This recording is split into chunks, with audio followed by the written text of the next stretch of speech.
मसीह में तमाम देखने और सुनने वालों की सलामती हो। अजीज बहनों और भाइयों, आज की इस वीडियो में हम मुकाशफा की तीसरी कलीसिया परगमन के पैगाम का तीसरा हिस्सा बयान कर रहे हैं, यानी हिस्सा जीम, जिसका अनुमान है गालिब आने वालों का इनाम। अजीज बहनों और भाइयों, हम मुकाशफा की 7 कलीसियाओं के इस रूहानी सफर में मुसलसल आगे बढ़ रहे हैं।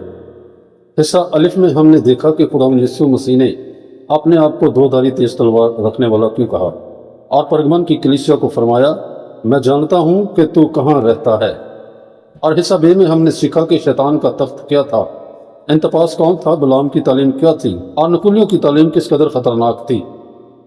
अजीजों, आज हम परगमन की कलीसिया के आखिरी हिस्सा यानी मुकाशफा 2 बाब 16 और 17 आयत का मुताला करेंगे, जहाँ खुदावंद यीशु मसीह सिर्फ तंबीह ही नहीं करता बल्कि तौबा की दावत भी देता है और आखिर तक वफादार रहने वालों के लिए ऐसे अजीम वादे करता है जिन्हें समझना हर ईमानदार के लिए ज़रूरी है। आइए आज ही के साथ खुदा के कलाम के सामने झुकते हैं और पाकरू से दुआ करते हैं कि वो हमें सच्चाई को समझने और इस पर अमल करने की तौफीक अता फरमाए। अजीज़ बहनों और भाइयों, हर मोहब्बत करने वाला बाप सज़ा देने से पहले अपने बच्चों को समझाता है और हर अच्छा चरवाहा भेड़ों को खाई में गिरने से पहले आवाज़ देता है। इसी तरह हमारा खुदावंद यीशु भी अपनी कलीसिया को पहले तौबा की दावत देता है, फिर अदालत की बात करता है। ये खुदा के फजल के सबब से खूबसूरत तस्वीर है। अजीज़ों, खुदा का मकसद इंसान को तबाह करना नहीं बल्कि वापस अपनी तरफ लाना है। आइए हम चंद नकात पर गौर करते हुए खुदा के कलाम की तरफ बढ़ने वाले होंगे और मुकाशफा की इन 2 आयत पर गहराई से मुताला करेंगे। खुदावंद आपको आखिर तक इन्हें सुनने की तौफीक अता फरमाए, आमीन। अजीज बहनों और भाइयों, आज हम इस खत के आखिरी और नहायत अहम हिस्से यानी मुकाशफा 2 बाब 16 और 17 आयत का मुताला करेंगे। अजीजों, ये सिर्फ परगमन की कलीसिया के लिए एक इख्तिताम नहीं बल्कि हर ज़माना के ईमानदारों के लिए उम्मीद, तंबीह और फतह का पैगाम है। यहाँ खुदावंद यीशु मसीह हमें 3 अजीम सच्चाइयाँ सिखाते हैं। तौबा का दरवाज़ा अभी खुला है, खुदा का कलाम अदालत भी करता है, और जो आखिर तक वफादार रहते हैं उनके लिए इस आसमानी इनाम तैयार है। अजीज़ बहनों और भाइयों, आइए दुआ करें कि खुदा पाक रूह हमारी अक्ल को रोशन करे और हमारे दिल को नरम करे, ताकि हम सिर्फ सुनने वाले ही नहीं बल्कि खुदा के कलाम पर अमल करने वाले भी बने। नंबर 1, पस तौबा कर, खुदा की मोहब्बत का आखिरी दरवाज़ा। अजीज़ों, मुकाशफा 2 बाब 16 आयत में यीशु फरमाता है, पस तौबा कर वरना मैं जल्द तेरे पास आऊँगा। अजीज़ बहनों और भाइयों, इस आयत का पहला लफ्ज़ है पस। ये लफ्ज़ हमें पिछली आयत से जोड़ता है, क्योंकि कलीसिया के अंदर कुछ लोग बलाम और नकुलियों की तालीम कबूल कर चुके थे। इसलिए खुदावंद अब फरमाता है, बस तौबा कर। गौर करें, यीशु ने फौरन अदालत का ऐलान नहीं किया, सबसे पहले उसने तौबा का दरवाज़ा खोला। यही हमारे खुदा का दिल है। खुदा को अदालत करने में खुशी नहीं होती। कलाम खुदा हिस्कियल 33 बाब 11 आयत में खुदा फरमाता है, मुझे शरीर की मौत से खुशी नहीं बल्कि इसके अपनी राह से बाज आने में खुशी है। अजीज़ों, यही वजह है कि नूह के ज़माना में खुदा ने 120 साल इंतज़ार किया। नैनवा को यूना नबी के ज़रिए पहले तौबा की दावत दी गई और अब परगमन की कलीसिया को भी पहले तौबा का मौका दिया जा रहा है। अजीज़ों, ये एक गहरा रूहानी भेद है। भाइयों और बहनों, यहाँ यीशु ने पूरी कलीसिया से कहा, तौबा कर। हालांकि गुनाह सिर्फ चंद लोग कर रहे थे। क्यों? क्योंकि कलीसिया सिर्फ एक इमारत नहीं बल्कि मसीह का बदन है। अगर बदन का एक हिस्सा बीमार हो और बाकी खामोश रहें तो पूरा बदन मुतासिर होता है। ये आज की कलीसियों के लिए भी बहुत बड़ा सबक है। अगर कलीसिया में झूठी तालीम आ जाए, अगर गुनाह को बर्दाश्त किया जाने लगे, अगर रहनुमा खामोश रहे, तो खुदा सिर्फ गुनाह करने वालों से नहीं बल्कि खामोश रहने वालों से भी सवाल करेगा। अजीज बहनों और भाइयों, इसीलिए तौबा सिर्फ इनफरादी नहीं, कभी कभी इज्तिमाई भी होती है। अजीज बहनों और भाइयों, तौबा सिर्फ गुनाह छोड़ने का नाम नहीं बल्कि खुदा की तरफ वापस आने का नाम है। जब हम तौबा का लफ्ज़ सुनते हैं तो अक्सर हमारे जहन में सिर्फ ये बात आती है कि इंसान गुनाह छोड़ दे, लेकिन बाइबल के मुताबिक तौबा इससे कहीं ज़्यादा गहरा अमल है। नए अहदनामा में तौबा के लिए यूनानी लफ्ज़ मेटानियो इस्तेमाल हुआ है, जिसका मतलब है सिर्फ अफसोस करना नहीं बल्कि सोच, दिल और ज़िंदगी की सिमत को बदल देना है। यानी इंसान सिर्फ ये न कहे मैंने गलती की, बल्कि वो ये भी कहे अब मैं खुदा की राह पर वापस आ रहा हूँ। इसीलिए खुदा यीशु ने अपनी खिदमत का आगाज़ भी इन्हीं अल्फाज से किया, तौबा करो क्योंकि आसमान की बादशाही नज़दीक आ गई है। और इसका जिक्र हमें कलाम खुदा मत्ती 4 बाब 17 आयत में मिलता है। अजीज़ों, यही पैगाम परगमन की कलीसिया के लिए भी था اور یہی پیغام آج ہماری کلیسیوں کے لیے بھی ہے۔ عزیز بہنوں اور بھائیوں، آج شیطان کی سب سے بڑی کامیابی یہ نہیں کہ لوگ خدا کا انکار کریں، بلکہ یہ ہے کہ لوگ گناہ کے ساتھ جینا سیکھ لیں۔ عزیزو، جب جھوٹ معمول بن جائے، جب حرام کو ضرورت کہہ کر جائز ٹھہرایا جائے، جب انجیل کی سچائی کو لوگوں کو خوش کرنے کے لیے نرم کر دیا جائے، تب خداوند پھر سے یہی آواز دیتا ہے، پس توبہ کر۔ خداوند آج بھی اپنی کلیسیا کو رد نہیں کرنا چاہتا، بلکہ بحال کرنا چاہتا ہے۔ اس کی محبت آج بھی پہلے توبہ کی دعوت دیتی ہے، پھر عدالت آتی ہے۔ اور نمبر 2، ورنہ میں جلد تیرے پاس آؤں گا اور اپنے منہ کی تلوار سے ان سے جنگ کروں گا۔ عزیز بہنوں اور بھائیوں، یہ الفاظ بہت سنجیدہ ہیں۔ مکاشفہ 2:16 غور کریں کہ یسوع نے یہ نہیں فرمایا شیطان تم سے جنگ کرے گا، بلکہ فرمایا میں ان سے جنگ کروں گا۔ عزیزو، یہی وہ مقام ہے جہاں ہمیں رک کر سوچنا چاہیے، کیا خداوند اپنی ہی کلیسیا کے خلاف جنگ کر سکتا ہے؟ جواب ہاں، اگر کلیسیا مسلسل سچائی کو چھوڑ کر جھوٹ کو اپنا لے اور توبہ نہ کرے۔ عزیزو، یہ تلوار کیا ہے؟ یاد کیجئے، اسی خط کے آغاز میں یسوع نے اپنا تعارف یوں کروایا تھا، یہ اس کی باتیں ہیں جس کے پاس دو دھاری تیز تلوار ہے۔ یہ تلوار لوہے کی نہیں ہے، یہ خدا کا زندہ کلام ہے۔ کلام خدا عبرانیوں 4:12 فرماتا ہے، کیونکہ خدا کا کلام زندہ اور مؤثر اور ہر ایک دو دھاری تلوار سے زیادہ تیز ہے۔ اور افسیوں 6:17 میں بھی ہمیں اس کا ذکر ملتا ہے کہ روح کی تلوار لے لو، یعنی خدا کا کلام۔ عزیز بہنوں اور بھائیوں، جب خدا کا کلام منادی ہوتا ہے تو وہ صرف تسلی نہیں دیتا، وہ دلوں کو بھی پرکھتا ہے، وہ گناہ کو بے نقاب کرتا ہے، وہ جھوٹی تعلیم کو کاٹ دیتا ہے، وہ ریاکاری کو ظاہر کرتا ہے۔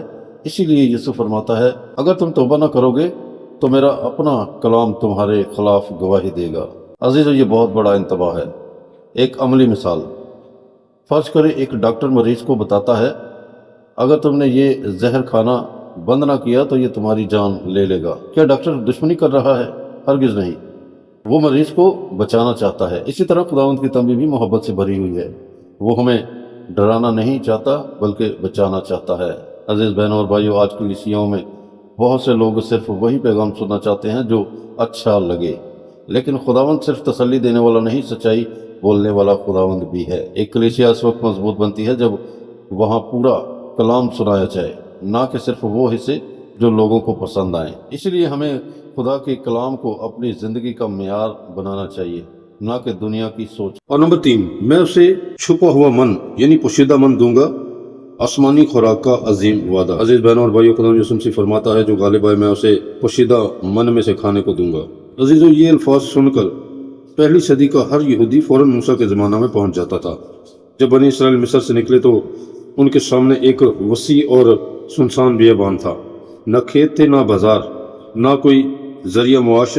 انسانی عقل کے مطابق وہ بھوک سے مر سکتے تھے، لیکن خدا نے آسمان کے دروازے کھول دیے اور ہر صبح من نازل کیا۔ عزیزو، یہ کوئی عام خوراک نہیں تھی، بلکہ خدا کی روزانہ محبت، وفاداری اور کفالت کی نشانی تھی۔ پھر خدا نے موسیٰ کو حکم دیا کہ اس من کا ایک حصہ سونے کے برتن میں رکھ کر عہد کے صندوق میں محفوظ کیا جائے، جس کا ہمیں ذکر کلام خدا عبرانیوں 9:4 میں بھی ملتا ہے، تاکہ آنے والی نسلیں یاد رکھیں کہ خدا اپنے لوگوں کو کبھی نہیں بھولتا۔ عزیزو، یہ ایک گہرا روحانی بید ہے، لیکن سوال یہ ہے کہ خدا نے اسے چھپا ہوا من کیوں کہا یا پوشیدہ من کیوں کہا؟ کیونکہ یہ صرف جسمانی خوراک کی بات نہیں، یہ اس روحانی خوراک کی طرف اشارہ ہے جو صرف وفادار ایمانداروں کے لیے ہے۔ کلام خدا یوحنا 6 میں یسوع نے فرمایا، میں زندگی کی روٹی ہوں، جو میرے پاس آتا ہے وہ کبھی بھوکا نہ ہوگا۔ گویا یسوع خود ہی وہ حقیقی من ہے۔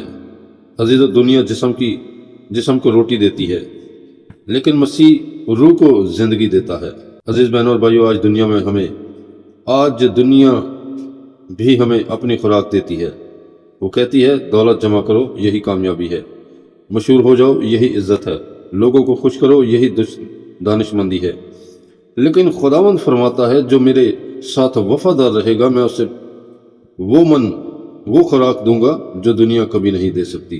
آج بہت سے ایماندار جسمانی طور پر تو شیر ہیں، لیکن روحانی طور پر بھوکے ہیں، کیونکہ وہ خدا کے کلام کی جگہ دنیا کی باتوں سے اپنی روح بھر رہے ہیں۔ یاد رکھیں، روزانہ بائبل پڑھنا، دعا کرنا اور خدا کے حضور وقت گزارنا ہی آج کے ایماندار کا من ہے۔ اگر اسرائیل ایک دن من نہ چنتا تو وہ بھوکا رہ جاتا۔ اسی طرح اگر ہم روزانہ خدا کے کلام سے اپنی روح کو غذا نہیں دیں گے تو ہمارا ایمان کمزور हो जाएगा। और नंबर 4, मैं उसे एक सफ़ेद पत्थर दूंगा, कबूलियत, फतह और अबदी इज्जत। अजीज बहनों और भाइयों, खुदा फरमाता है और एक सफ़ेद पत्थर दूंगा। ये अल्फाज आज हमारे लिए शायद अजीब हों, लेकिन पहली सदी के लोग इसकी अहमियत को फौरन समझ जाते थे। तारीख हमें बताती है कि सफ़ेद पत्थर कई मौक़े पर इस्तेमाल होता था।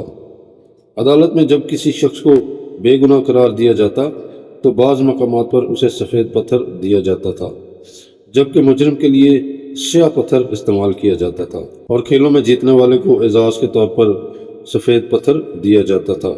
और बाद शाही दावतों में भी सफ़ेद पत्थर एक ख़ास दावतनामा होता था, जिसके ज़रिए सिर्फ मुंतखब लोग अंदर दाखिल हो सकते थे।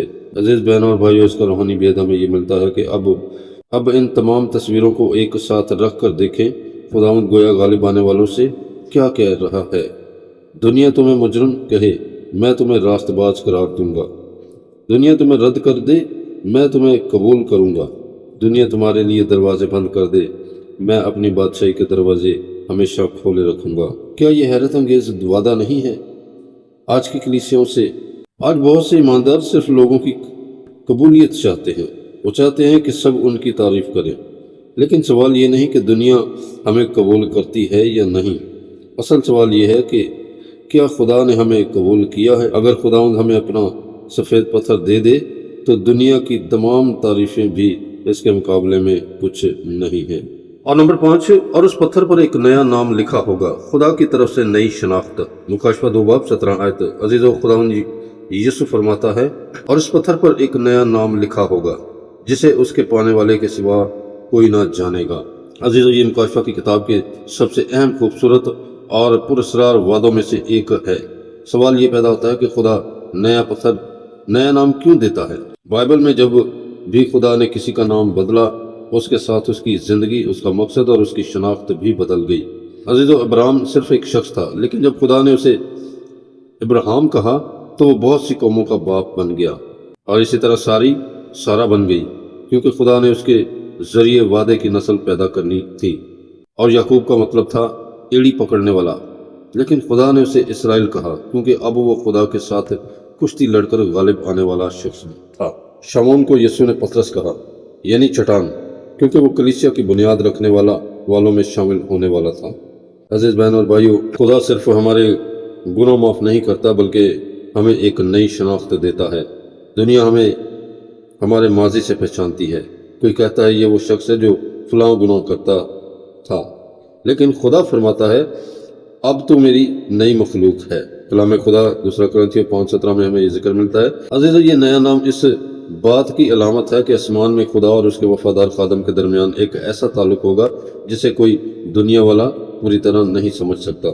ये मोहब्बत का रिश्ता होगा, कबूलियत का रिश्ता होगा और अब्दी रफाकत का रिश्ता होगा। अजीज़ों, अगर हम दयानतदारी से अपनी कलीसियाओं का जायज़ा लें तो हमें परगमन की कलीसिया की तस्वीर आज भी बहुत जगह नज़र आती है। आज भी शैतान की हिकमत अमली वही है। अगर वो हमें एज़र आसानी से नहीं गिरा सकता तो वो हमें समझौते के जरिए गिराना चाहता है। आज भी बहुत सी कलीसियाँ सच्चाई पर कायम हैं, लेकिन कुछ जगहों पर दुनिया की सोच आहिस्ता आहिस्ता कलीसिया के अंदर दाखिल हो रही है। कभी अंजील को लोगों की पसंद के मुताबिक बदल दिया जाता है, कभी गुनाह को जदीद सोच कहकर कबूल कर लिया जाता है, कभी पाकीज़गी को सख्ती समझ लिया जाता है, कभी खुदा के कलाम से ज़्यादा इंसानों की राय को अहमियत दी जाती है। लेकिन खुदावंद यीशु आज भी वही बात करता है, वही फरमाता है, बस तौबा कर। खुदा अपने कलीसिया को रद्द नहीं करना चाहता, वो उसे पाक, मजबूत और वफादार देखना चाहता है। इसलिए आज सवाल सिर्फ परगमन की कलीसिया से नहीं बल्कि हम सब से है। अगर यीशु आज हमारी कलीसिया में आए तो क्या वो हमारी तारीफ करेगा या हमें तौबा की दावत देगा। अजीज़, लिखा है जिसके कान हो सुने कि रूह कलीसियाओं से क्या फरमाता है। गौर करें, यीशु ने ये नहीं फरमाया जिसके कान हो वो परगमन की कलीसिया का पैगाम सुन ले, बल्कि फरमाया रूह कलीसियाओं से क्या फरमाता है। यानी ये पैगाम सिर्फ एक शहर के लिए नहीं था, ये अफसस के लिए भी था, स्मिरना के लिए भी था, परगमन के लिए भी था। और आज पाकिस्तान, हिंदुस्तान, मशरिक़ वस्ता, यूरोप, अमेरिका, अफ्रीका और दुनिया की हर कलीसिया के लिए भी है। अजीज़ों, यहाँ कान से मुराद सिर्फ जिस्मानी कान नहीं है। कितने ही लोग हर एतवार खुदा के कलाम की आवाज़ को सुनते हैं, लेकिन उनकी ज़िंदगी नहीं बदलती। क्यों? क्योंकि जिस्मानी कान तो खुले होते हैं लेकिन रूहानी कान बंद हैं। रूहानी कान वो हैं जो खुदा के कलाम की आवाज़ सुनकर आजिज़ी से कहते हैं, ऐ खुदावंद मुझसे बात कर, तेरा बंदा सुन रहा है। खुदा आज भी बोल रहा है, रूह कुदस आज भी खबरदार कर रहा है। सवाल सिर्फ ये है, क्या हम सुनने के लिए तैयार हैं या नहीं। अजीज बहनों और भाइयों, परगमन की कलीसिया हमें एक अजीम सबक देती है। हम शैतान के तख्त के दरमियान रहकर भी वफादार रह सकते हैं। हम दुनिया के दबाव के बावजूद यीशु के नाम का इनकार न करने का फैसला कर सकते हैं। लेकिन हमें याद रखना होगा कि खुदा सिर्फ बैरूनी जुल्म व सितम को नहीं देखता, वो कलीसिया के अंदर होने वाले समझौते को भी देखता है। इसलिए आज खुदावंद हम सबको दावत देता है, अगर कहीं हमारी ज़िंदगी में गुलाम की तालीम जैसा समझौता आ गया है, अगर कहीं दुनिया की मोहब्बत ने खुदा की मोहब्बत को कमज़ोर कर दिया है, अगर कहीं हमने सच्चाई पर खामोशी इख्तियार कर ली है, तो आज ही तौबा करें, क्योंकि खुदा की रहमत का दरवाज़ा अभी खुला है। और जो आखिर तक वफादार रहेगा उसे छिपा हुआ मन मिलेगा, उसे सफ़ेद पत्थर मिलेगा, उसे नया नाम मिलेगा, और सबसे बढ़कर वो हमेशा अपने खुदावंद यीशु मसीह के साथ रहेगा। अजीज़ बहनों और भाइयों, मेरी दुआ है कि हम सब इन गालिब आने वालों में शामिल हों जिनके लिए खुदावंद ने ये अजीम वादे तैयार किए हैं। आमीन। अजीज़ बहनों और भाइयों, परगमन की कलीसिया का मुकम्मल खुलासा यह है कि इस खत ने हमें 5 अजीम सबक सिखाए। खुदा अपनी कलीसिया की हालत को पूरी तरह जानता है। वफादारी की असल आजमाइश मुश्किल हालात में होती है, जिसे इंतपास ने साबित किया, और शैतान अक्सर बाहर से नहीं बल्कि झूठी तालीम और समझौते के जरिए अंदर से हमला करता है। और खुदा की मोहब्बत हमेशा तौबा का दरवाज़ा पहले खोलती है। और नंबर 5, जो गालिब आता है, खुदा उसके लिए अबदी इनाम, नई शनाख्त और अपनी हजूरी तैयार रखता है। अजीज बहनों और भाइयों, परगमन की कलीसिया का ये खूबसूरत और गहरा मुताला यहाँ मुकम्मल होता है, लेकिन हमारा रूहानी सफ़र अभी जारी है। अगली वीडियो में हम खुदा के फजल से इन 7 कलीसियाओं में से चौथी कलीसिया सवेतेरा तक का मुताला शुरू करेंगे। ये एक हैरत अंगेज कलीसिया थी। खुदा ने इसकी मोहब्बत, खिदमत, ईमान और सब्र की तारीफ की, लेकिन इस कलीसिया के अंदर एक ऐसी तालीम दाखिल हो चुकी थी जिसे खुदा ने नहायत खतरनाक करार दिया। एजबल, ये एजबल कौन थी? क्या वो वाकई एक औरत थी या एक रूहानी अलामत? इसने कलीसिया को कैसे गुमराह किया? और आज की कलीसियाओं में एजबल की रूह किस शक्ल में काम कर सकती है? अजीज़, इन तमाम सवालात के जवाब हम बाइबल की तारीख और रूहानी गहराई के साथ अगली किस्त में तलाश करेंगे। अजीज़ बहनों और भाइयों, अगर आज का खुदा का कलाम आपके लिए बायस बरकत रहा है तो इस वीडियो को ज़रूर लाइक करें, इसे अपने खानदान, दोस्तों और व्हाट्सएप ग्रुप में शेयर करें, क्योंकि हो सकता है आपका एक शेयर किसी की ज़िंदगी में खुदा के कलाम की रोशनी दे आए। और अगर आपने अभी तक हमारे चैनल को सब्सक्राइब नहीं किया तो इसे ज़रूर सब्सक्राइब करें, ताकि 7 कलीसियाओं की इस मुकम्मल आयत पर आयत सीरीज़ की कोई भी किस्त आपसे रहना चाहे। खुदावंद यीशु मसीह आप सबको बरकत दे, अपने फजल में कायम रखे और हमें उन लोगों में शामिल करे जो आखिर तक वफादार रहते हैं। आमीन।